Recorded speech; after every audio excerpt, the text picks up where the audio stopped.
Jesus Christ made the doctor pay for refusing to treat a poor baby, and time stood still.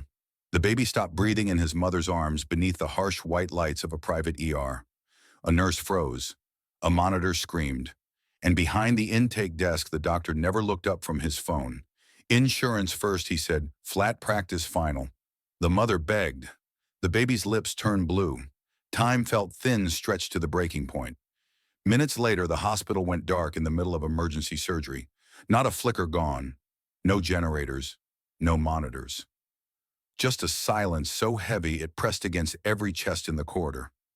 Then footsteps. Soft. Unhurried. A man appeared at the far end of the hall, calm where panic should have been, light gathering around him without a single lamp. He stopped in front of the doctor and asked one question, quiet, unavoidable. How much is a life worth? And in that suspended moment when clocks still ticked, but the world seemed to hold its breath, the answer would cost everything. The night it began, St. Raphael Medical Center looked exactly like the kind of place where nothing ever went wrong. Glass doors polished to a mirror shine, marble floors that swallowed footsteps. A glowing sign promised excellence in care to anyone who could afford to walk through it. Outside, the Texas heat still clung to the air. Inside, the cold was intentional. Elena Reyes pushed through those doors with her baby pressed to her chest. Mateo was 8 months old and burning up his small body, jerking in short, terrifying spasms. His breath came shallow and uneven, like he was forgetting how to breathe between cries. Elena's arms trembled, not from weakness, but from the effort of holding herself together. At the intake desk sat Dr. Nathan Carlisle, 45, impeccably groomed. Navy suit beneath a spotless white coat. A Rolex caught the fluorescent light as he scrolled on his phone, one finger moving with bored precision. He had just finished a 12-hour shift and was counting the minutes until he could leave. He had seen worse nights. He had seen worse patients. Or so he believed. Elena spoke first, her voice breaking before the words could finish forming. Please, my baby, he's not breathing right. She shifted Mateo so the doctor could see his face, the blue creeping along his lips, the glassy roll of his eyes. Carlisle glanced up once, not long enough to stand, not long enough to reach for a stethoscope, just long enough to assess. Torn sneakers, faded sweatshirt, no purse, no husband in sight. He set the phone down with a sigh that carried more annoyance than concern. Registration, he said. Insurance card. I don't have insurance, Elena answered. But please, he's really sick. The doctor's jaw tightened. This hospital was private. This was not charity care. There were policies, boundaries. County General existed for people like her. He told himself this was order, not cruelty. Behind Elena, the automatic doors slid shut with a soft hiss. A young nurse paused at the edge of the hallway, watching the baby's legs stiffen, watching Elena's panic rise. She waited for Carlisle to move. He didn't. The ER was quiet. No stretchers rolling in, no code alarms. Just a mother, a baby, and a decision that would change all of them. Elena tightened her grip, whispering her son's name like a prayer. Mateo convulsed again, a sharp jolt that pulled a gasp from everyone who saw it. The nurse took a step forward, then stopped. Carlisle raised a hand without looking back. Ma'am, he said, voice cool and professional, this is a private facility. The words landed heavier than they should have. Somewhere in the building a clock ticked. Somewhere outside traffic moved on as if nothing sacred was happening inside those walls. And in that moment, before the lights went out, before time seemed to bend, 3 lives were standing on the edge of a choice that would demand a price none of them yet understood. Dr. Carlisle finally stood, but not to help. He straightened his coat, glanced once more at the baby's color, and stepped back behind the invisible line that separated patients from policy. The nurse watched him, waiting for the signal that never came. I'm sorry, he said, already turning toward the computer. Without insurance, you'll need to go to County General. Elena shook her head, panic spilling into every word. County General was across town. Traffic at this hour could turn minutes into an hour, maybe more. Mateo didn't have that kind of time. She held him out again, closer now, desperate for the doctor to really see him. The baby's body jerked a sharp convulsion that rattled Elena's arms. A thin line of foam formed at the corner of his mouth. Please, she said. Just look at him. I'll pay you back. I'll work. I'll do anything. Carlisle's eyes flicked to the baby, then back to the screen. He spoke without malice but without mercy either. This is an emergency department, not a charity. I don't work for free. The words landed like a door slamming shut. The nurse felt it. Elena felt it in her chest, sharp and breath-stealing. Even the room seemed to recoil, the hum of the light suddenly too loud. My baby is dying, Elena said louder now, not caring who heard. Please. He's just a baby. Carlyle exhaled, irritation tightening his jaw. He had heard this before. He had learned early in his career how to build walls, how to tell himself that compassion without boundaries led to chaos. He crossed his arms, the white sleeves of his coat gleaming. If you have children you can't afford, he said, that's not my responsibility. The nurse took an involuntary step forward. Carlyle raised a finger without looking at her, a silent order to stop. She froze, eyes wet, hands clenched.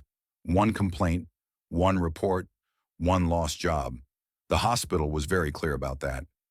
Matteo convulsed again, harder this time.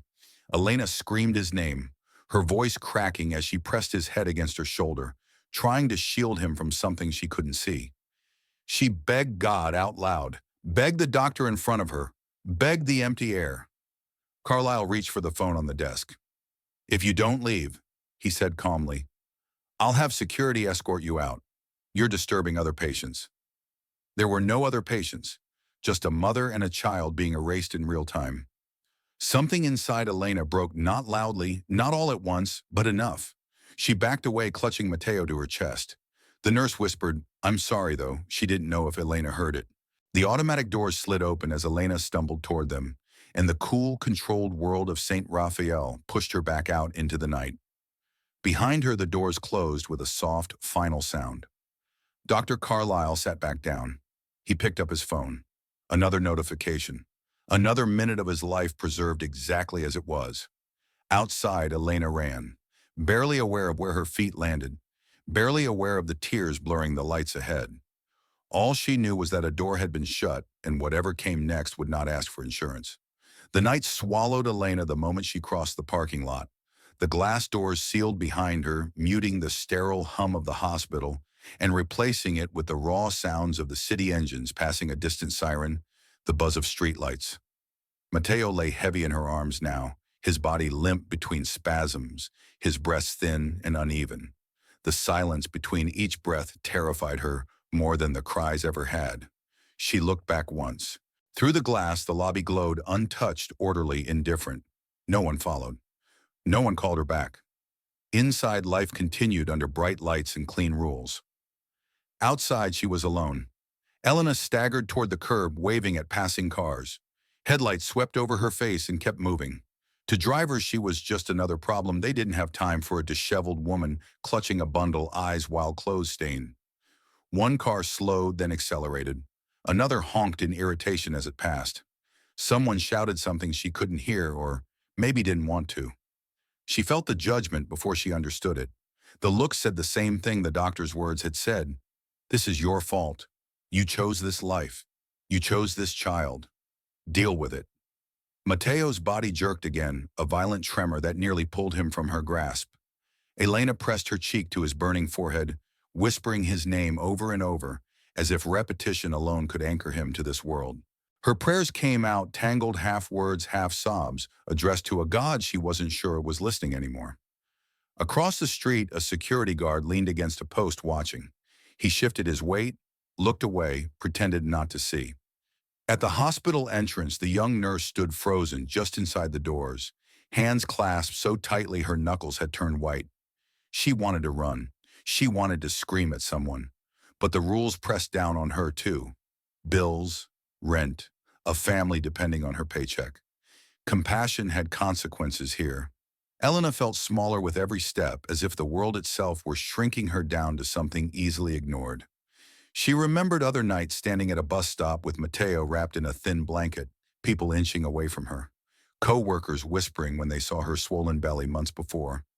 Strangers offering advice she never asked for, always ending with the same unspoken verdict. You should have known better. The moral weight settled heavier than the baby in her arms. It wasn't just that she was poor, it was that she had been judged unworthy of help. unworthy of mercy, as if suffering were a lesson she needed to finish learning before she could earn compassion. Mateo went still again. Too still. Elena stopped walking, panic seizing her throat. She counted his breaths, missed one, then another. The city kept moving around her, cars rushing by, music thumping from somewhere far off, utterly unconcerned with the small life slipping away in her arms. She stood there under a flickering streetlight, a mother stripped of options, dignity, and witnesses. The hospital had closed its doors. The city had turned its face away. And the judgment that cut the deepest wasn't spoken aloud anymore. It lived inside the silence that answered her cries. For the first time that night, Elena felt the terrifying thought press in. Maybe no one was coming. And yet somewhere in the darkness, unseen by her and unnoticed by the world, another presence was already drawing near. As Elena stood there, counting breaths that barely came, memories pressed in not gently but all at once like a tide she had been holding back for years. This moment had not come out of nowhere. It was the end of a long road paved with small losses that no one ever noticed. She had grown up on the edges of Houston in a sagging trailer that rattled when trucks passed too close. Her mother worked double shifts cleaning offices at night, coming home with swollen hands and a smile that tried to pretend exhaustion wasn't winning. Her father drifted in and out until one day he drifted out for good. Elena learned early that stability was temporary and promises were fragile things. At 17, she learned another lesson, that dreams were expensive. College brochures stayed folded in a drawer, while rent notices piled up on the kitchen table. She took whatever work she could find, waitressing, stocking shelves, cleaning houses for people who never learned her name. Tips depended on how invisible she could make herself. When she met Mateo's father, he spoke softly and made plans easily. He said she deserved better. He said he would stay. For a while, she believed him. Then the pregnancy tests turned positive, and the plans vanished. Calls went unanswered. Messages stayed unread. Elna was left holding a future that suddenly scared everyone else away. Pregnancy was a season of quiet endurance. Morning sickness behind restaurant dumpsters. Swollen feet after 10-hour shifts. Customers who looked at her belly with judgment instead of kindness. When she finally stopped working, it wasn't because she was ready. It was because no one wanted a pregnant woman slowing them down. Mateo was born small, but fierce lungs, strong eyes, alert. In that hospital room, Elena promised him things she didn't know how to give yet. Warm meals, safe nights, a life where he wouldn't have to apologize for existing. She believed love could make up the difference where money couldn't. But love didn't pay for formula when her milk dried up from exhaustion and missed meals. Love didn't stretch diapers far enough. Elena learned the price of everything by heart. Which bills could wait, which groceries could be skipped, which aches were normal enough to ignore. She counted dollars and days with the same anxious precision. When Mateo got sick, she tried to manage it the way she managed everything else, quietly without asking for help. A cool cloth, a whispered prayer, telling herself it would pass. But the fever climbed anyway, turning his small body into something too hot to hold, too fragile to trust. By the time she ran for the hospital, she had already spent years being told in 100 subtle ways that the world did not owe her anything. That hardship was a consequence. That motherhood without money was a failure of character. Standing alone under the streetlight, Elena understood something with painful clarity. This wasn't just about insurance or paperwork. It was about how easily a lifetime of struggle could be used to justify turning away in a moment that mattered most. She tightened her arms around Mateo, her past and her present colliding in her chest. Every choice she had ever made seemed to lead to this single point this night, this corner, this silence. And somewhere beyond the memories and the fear, a question lingered heavy and unanswered. If all of this had brought her here, then what kind of answer could possibly meet her now? Elena ran. Not with direction, not with a plan, only with instinct pulling her forward and fear snapping at her heels.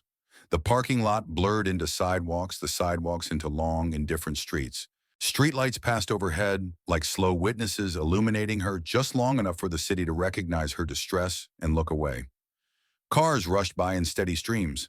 Headlights washed over her face, over the small, limp form in her arms, then vanished.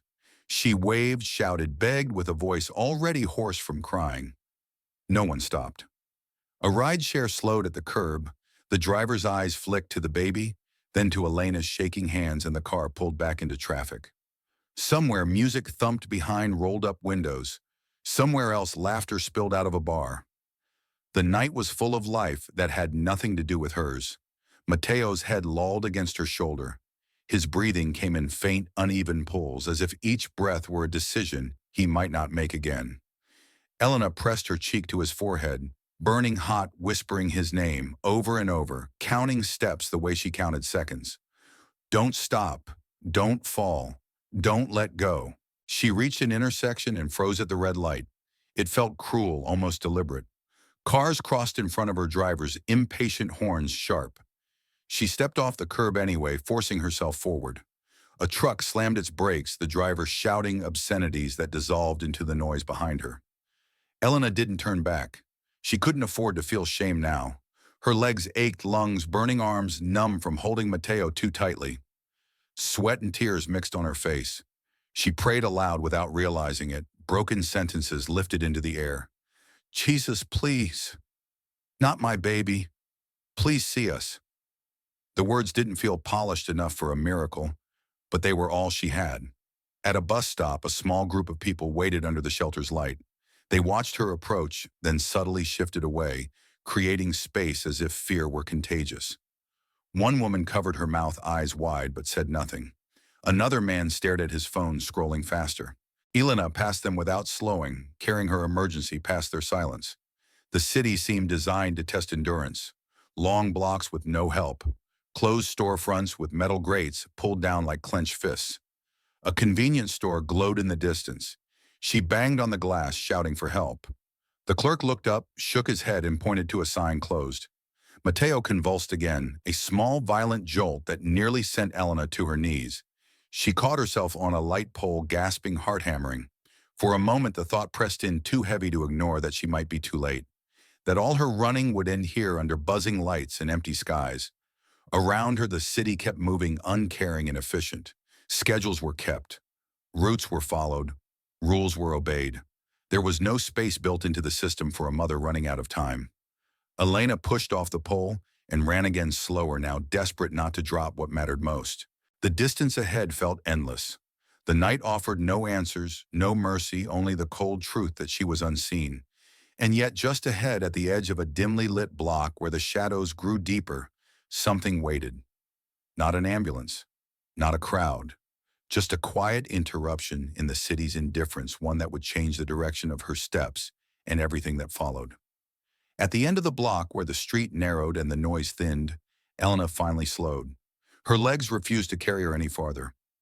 She leaned against a flickering streetlight, breath tearing in and out of her chest, Mateo cradled so close he felt like part of her own heartbeat. The city pressed on without noticing. This corner, too, seemed forgotten. That was when she realized she was no longer alone. A man stood across the street beneath the glow of another lamp.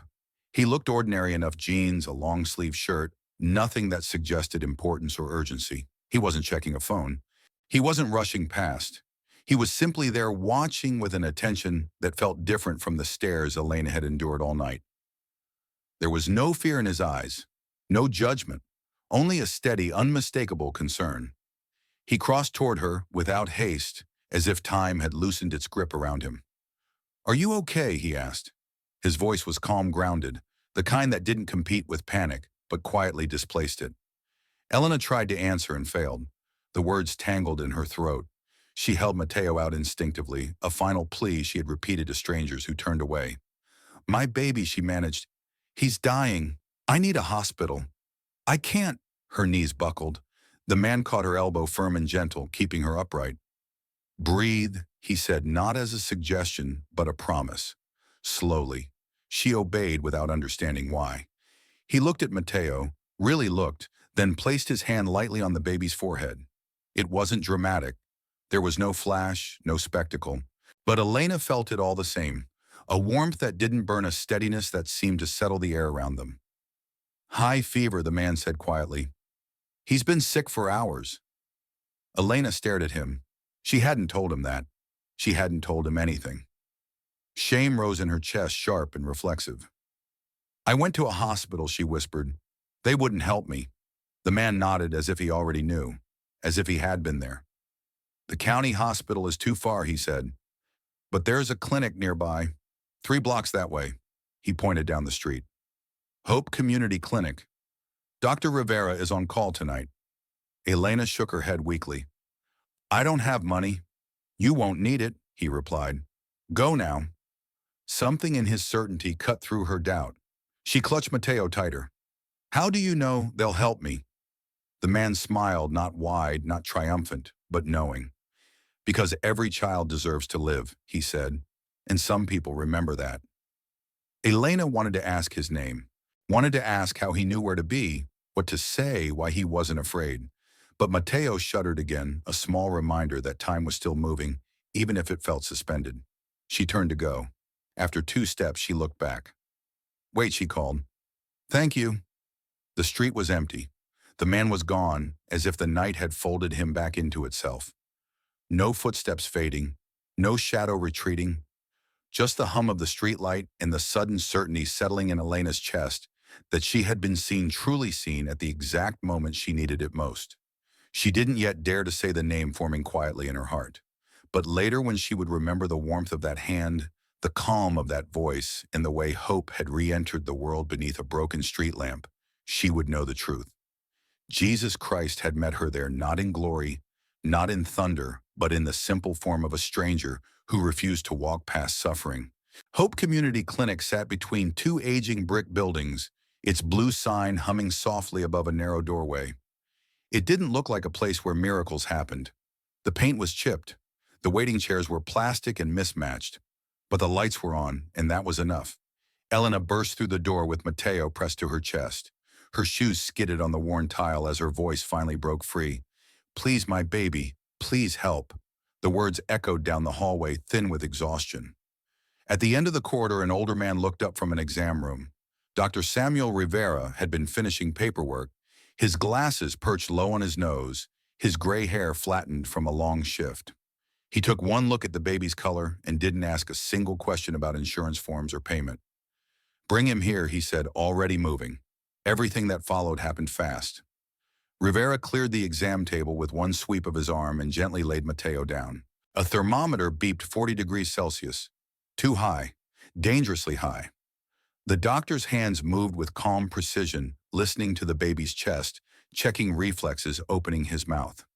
His jaw tightened, not with judgment, but with urgency. Severe infection, Rivera muttered.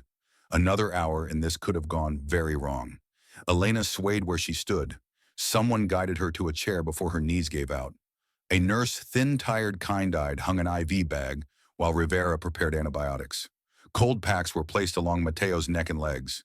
The room filled with purposeful motion, with people who knew what to do and did it without hesitation. I don't have money, Elena said weakly, the words rising from habit more than thought.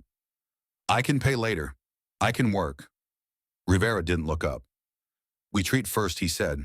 Money is never the emergency. The IV drip began its steady rhythm. Minutes passed, then more.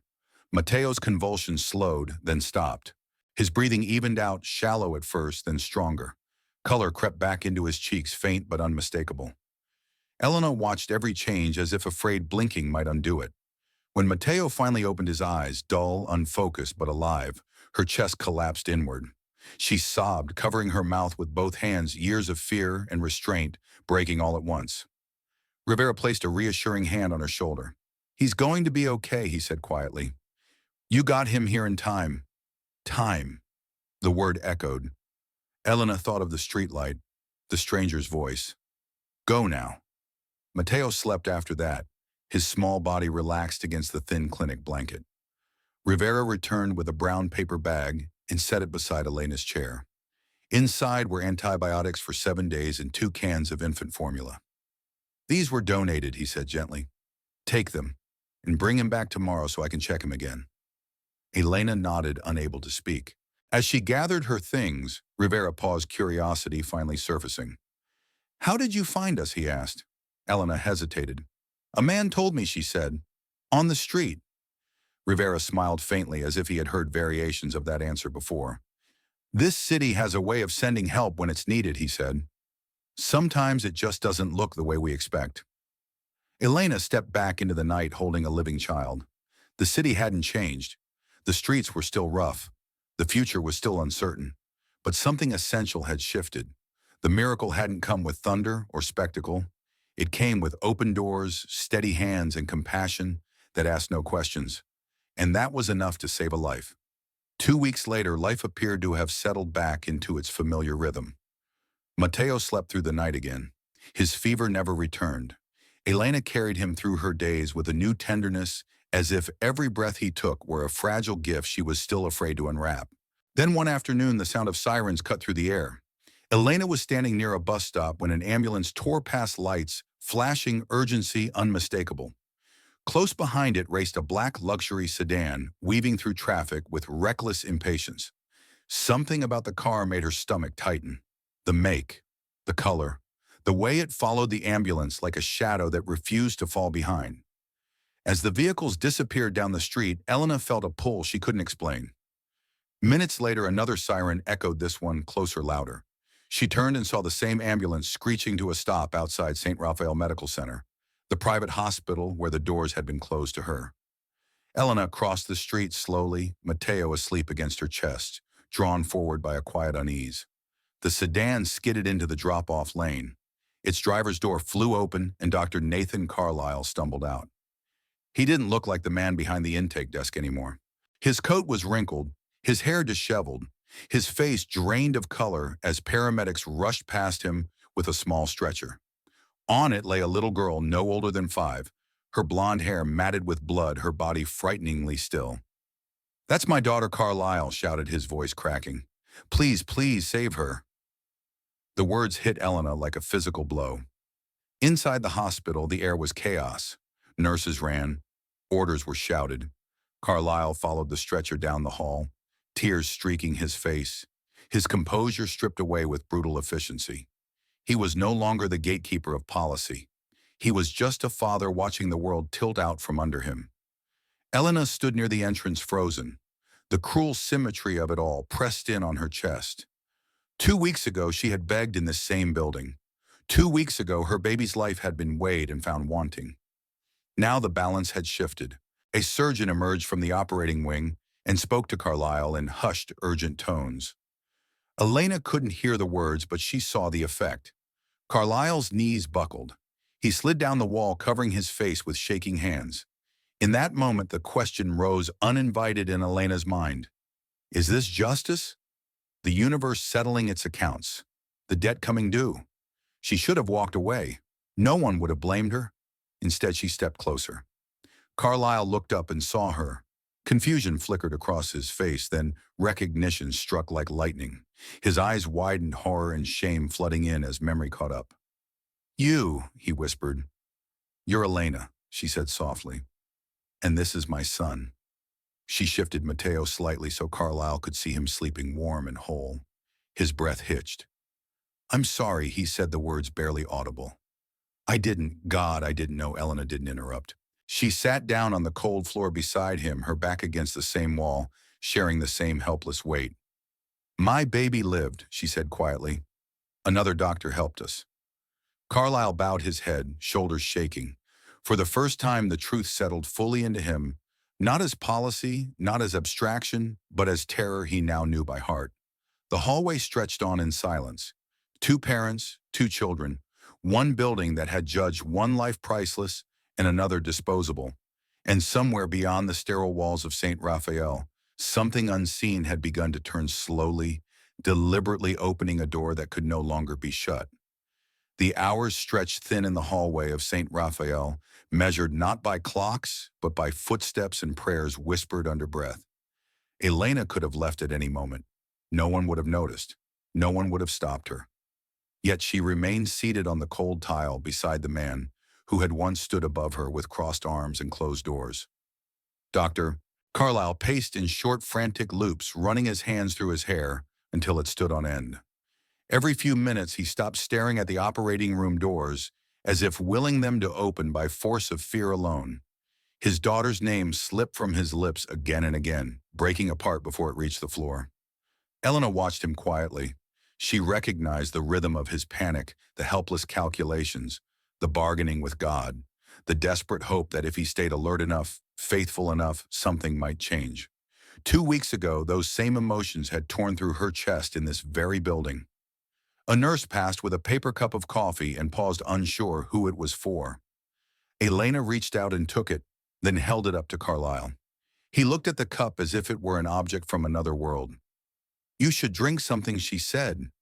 He stared at her, disbelief and confusion mixing with shame. "Why are you still here?" he asked hoarsely. "After what I did to you." Elena didn't answer right away. She glanced down at Mateo, asleep against her shoulder, his small chest rising and falling with quiet certainty. "Because I know what this feels like," she said at last. "And no one should go through it alone." Carlyle's composure finally collapsed. He sank down beside her, burying his face in his hands. "I was wrong," he said, the words raw and unfiltered. "I told myself it was policy, procedure. But I saw your baby. I knew. And I still turned you away." Elena listened. She didn't rush him toward comfort. She didn't excuse what he had done. Forgiveness, she understood now, wasn't pretending pain never happened. It was choosing what to do with it. "When your child is dying," she said softly, "everything else disappears. Money, status, rules. You're not a doctor anymore. You're just a parent praying for one more breath." Carlyle looked at her, then really looked. Not as a case, not as a problem. As someone who had stood where he was standing now and survived it. His eyes filled again, but this time with something deeper than fear. "I don't deserve this," he whispered. "No," Elena said gently, "but none of us earn mercy. We receive it." They waited like that, side by side, the hum of machines behind the walls and the slow march of time pressing in. Elena stayed through the night. She stayed through the long silences and the sudden bursts of activity. She stayed even when exhaustion dragged at her bones. And in staying, something shifted. Carlyle stopped pacing. He stopped calculating. He began to pray, not out of habit or performance, but desperation stripped bare. Elena bowed her head beside him, her forgiveness unfolding not in words but in presence. This was how it began, not with apologies spoken perfectly, not with justice delivered cleanly, but with a woman who chose not to walk away when she finally had the right to. In that hallway, beneath fluorescent lights and unanswered questions, forgiveness took its first step. The moment came without warning. In the middle of the night, as surgeons worked behind closed doors and prayers pressed against the ceiling, the lights flickered once then died. Not dimmed, not staggered, gone. The hallway fell into darkness, so complete it felt physical, as if something had been laid over the building. Monitors fell silent. Ventilators stopped their steady rhythm. Somewhere down the corridor, a voice shouted for backup power. Another answered that the generator wasn't responding. Footsteps ran. Someone cursed. Someone else prayed out loud. Dr. Carlyle froze. He turned toward the operating room doors, his face drained of color. "No," he whispered. "No, no, my daughter is in surgery." He lunged forward, pounding once against the door before a nurse pulled him back. "Please," he begged. "Please." Elena caught his arm. Her grip was steady. "Pray," she said. He stared at her, as if the word were foreign. "What pray?" she repeated. "It's all we have left." Carlyle's knees buckled. He dropped to the floor, hands shaking as they came together for the first time, not in routine, not in performance, but in surrender. Words failed him. All that came out was breath and tears. Then the noise fell away. Not gradually, completely. The shouting stopped. The running ceased. Even the distant sirens outside seemed to fade. The building stood suspended in a silence so deep it felt like the world itself had paused, holding its breath. At the far end of the corridor, a figure appeared. He walked toward them without sound, as if the floor no longer resisted his steps. He wore simple clothes, nothing that marked authority or status. Yet the space around him seemed to brighten, not with harsh light, but with clarity. Elena felt at first a warmth that rose through her chest, a recognition she had carried since the streetlight. "Dr." Carlyle looked up. The man stopped before him and spoke gently, but his voice carried weight as though it reached places words did not usually go. "Nathan." Carlyle recoiled. No one in the hospital used his first name. The man met his gaze. There was no anger there, no accusation, only truth. "How much is a life worth?" he asked. Carlyle's mouth opened, then closed. His thoughts raced backward to an intake desk, a blue-lipped baby, a mother begging, to a number he had never spoken aloud, but had still used to decide. 2 weeks ago, the man continued, "You decided a child's life was worth the price of a quick consult, a form, a policy." Carlyle's shoulders shook. "I was wrong," he said, pressing his forehead to the floor. "I was so wrong." The man turned his gaze toward the operating room doors. "Your daughter is in there," he said, "dying." Carlyle sobbed. "Her life is worth everything," he cried. "Everything I have. Everything I am." "And the baby you turned away?" the man asked quietly. Carlyle couldn't answer. The truth crushed him flat against the cold tile. The man stepped forward and placed his hand against the operating room door. Light returned, not with the roar of a generator, not with alarms resetting. It came all at once as if it had never left. Screens flickered back to life. Machines resumed their steady beeping. A surgeon burst from the room, breathless and smiling through tears. "She's alive," he said. "We finished the procedure. She's going to make it." Carlyle collapsed, laughter and sobs tangled together. He turned to thank the man, to ask his name, to ask how. But the hallway was empty. Only Elena remained, tears streaming down her face, her heart certain of what her lips did not yet say. Time began to move again, but nothing and no one would ever be the same. Morning came softly to St. Raphael, as if the night itself needed time to recover. "Doctor." Carlyle stood at his daughter's bedside, watching her chest rise and fall beneath clean, white sheets. Lily's color had returned. Her hand curled around his finger with the unconscious trust only children possess. He should have felt relief alone. Instead, relief was braided with something heavier truth. He didn't go back to work. By the end of that week, he resigned from the private hospital that had once defined him. Colleagues called it burnout. Administrators called it a mistake. His wife called it reckless. But Carlyle knew better. The price of his awakening was clarity, and clarity demanded change. He sold the things that had once made him feel secure. The luxury car, the watch, the memberships that separated him from people he now saw clearly. With that money, he rented a modest building in a working-class neighborhood and opened a clinic that asked no questions before treatment. He named it St. Raphael Free Clinic, not for prestige, but for healing. Elena became its first hire, not as a nurse, not as staff, but as presence. She sat with frightened mothers. She held hands. She listened. When someone whispered, "I don't have insurance," she answered the way it had once been answered for her, "That's not the emergency." Word spread quietly at first, then faster. Doctors volunteered. Retired nurses returned. Donations arrived from strangers who had heard the story and recognized something holy in it. What began as one room and a folding table grew into a place where dignity was routine. Carlyle changed, but the change cost him. He spoke publicly about his failure the night he turned away a dying baby, and he did not soften the details. Some criticized him. Others questioned his motives. He accepted it all. Shame, he learned, was a small price for becoming the man he was meant to be. Years passed. Matteo grew strong, curious, compassionate. He spent afternoons after school at the clinic watching doctors work, watching his mother calm fear with nothing more than words and patience. When he said he wanted to become a doctor, no one was surprised. And when he stood one day at his graduation, promising never to refuse care because of money, Dr. Carlyle sat in the front row with tears in his eyes, not of regret, but of gratitude. Because the miracle had not ended with restored power and a saved life. It had multiplied. Lives changed. Hearts softened. Systems bent slowly toward mercy.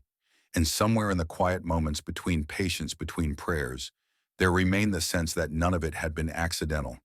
That grace had walked the halls in ordinary clothes. That Jesus Christ had not only healed bodies that night, but reclaimed a soul and set a legacy in motion.